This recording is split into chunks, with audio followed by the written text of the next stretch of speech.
everybody, welcome back. Today we're gonna keep going on a subject about galactosemia. I think it's gonna keep going for a few more videos. For those who are listening from Spain or Europe, are kind of familiar with Mercadona. So it's a grocery store. And where did Mercadona originate? Well, because some with money and power had a nephew who was celiac.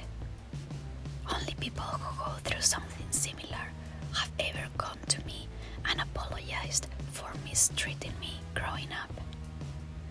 I remember my friend's mom called my mom at some point, saying she understands now how difficult it must have been for me growing up, because now her daughter has celiac and only now she sees how careful you need to be, all the things that she's learning.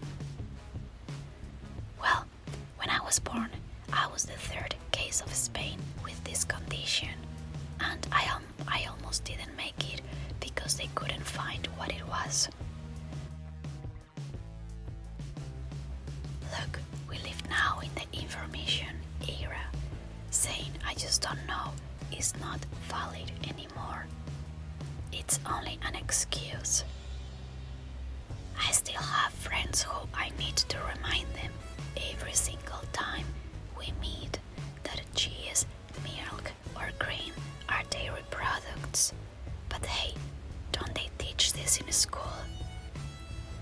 As a kid, I used to get upset because they will keep offering the same things over and over that I could never have. Nobody but my family has ever made an effort to include me regarding my dietary requirements. If I couldn't eat, that was only my problem, and they will eat in front of me, saying how good their food was, but not interested on the other side. Let me tell you, this is bad. This is as bad as being discriminative against somebody because you are just refusing to put yourself in somebody's shoes to understand them and have empathy. By ignoring their problem and not helping them, you are actually building a wall in between and showing disrespect. I care about me only.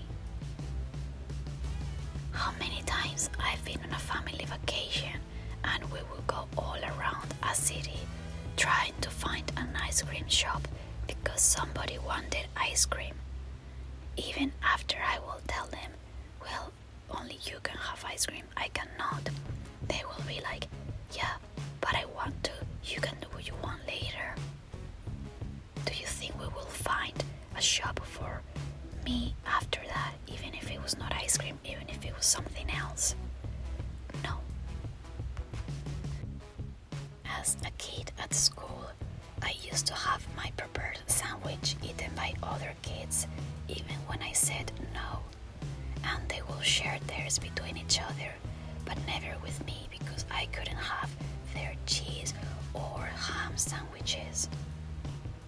As a kid, I used to share my snacks with other kids, and they will not share them with me because they will say I have less than half left.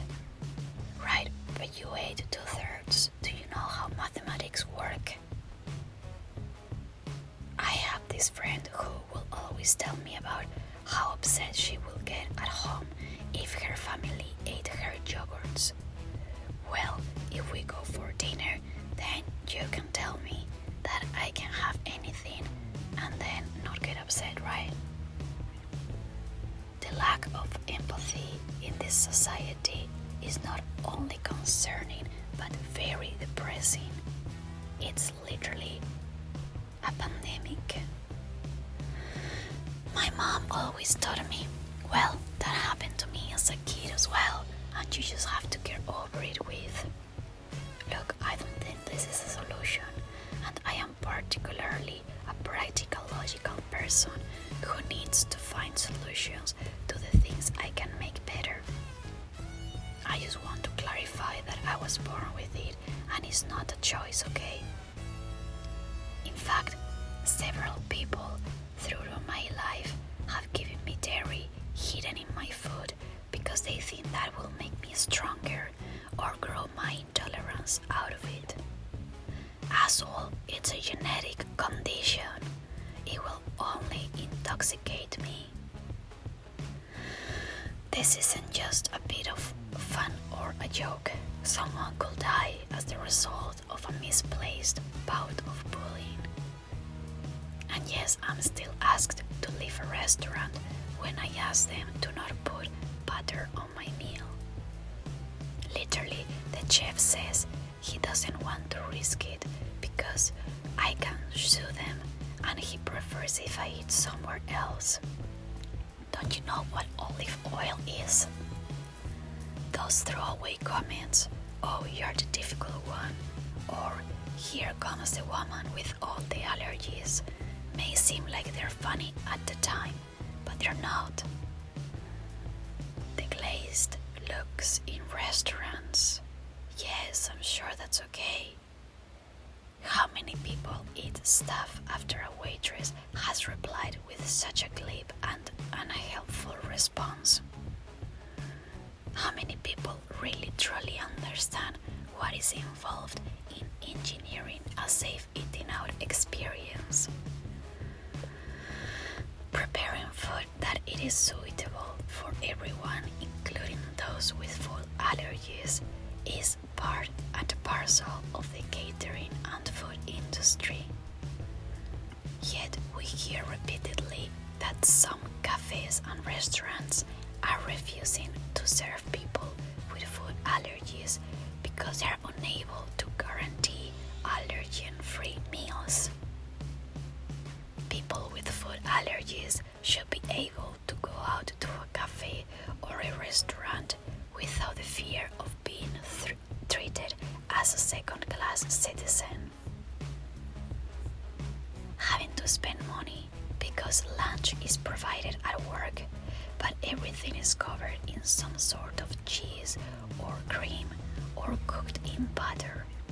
Look, think about all of this for a second and you might never tell me again that I cannot get upset. First of all, I don't get upset anymore when somebody offers me something I can't have, which I don't tell people to not get upset for having their feelings hurt, but whatever.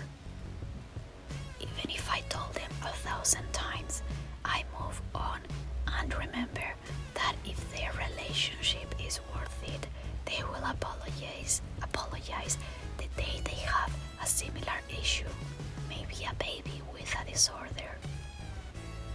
And if you still don't get it, after knowing me for over 25 plus years, I will keep telling you what I can't have over and over, because if something happens to me while I'm with you, I trust you will let the ambulance doctors know my condition so they don't administrate me a pill with dairy. Yes, those exist. Even all the contraceptives have lactose in them. I hope I just blew your mind.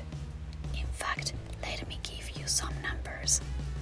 Lactose intolerance is common, affecting about 90% of Asian Americans, 74% of Native Americans, 70% of African Americans, 53% of Mexican Americans, and 15% of Caucasians. Symptoms include upset stomach, diarrhea, and gas. So anyways, nowadays when you join a company, you need to do a harassment training course, right? Everybody in the company is required to do this. In fact, leaving a coworker behind, no matter the reason, is bullying.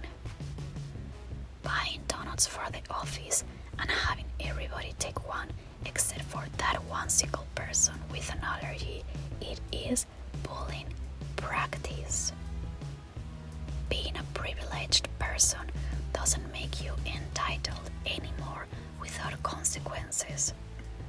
I think it's an awesome practice for people who see the world in a white or black way, because they have to think about others, ask questions, get informed, volunteer, learn new things, and be aware. I hope you enjoyed today's video, and I'll keep going on the following one. There is so much to decompress here.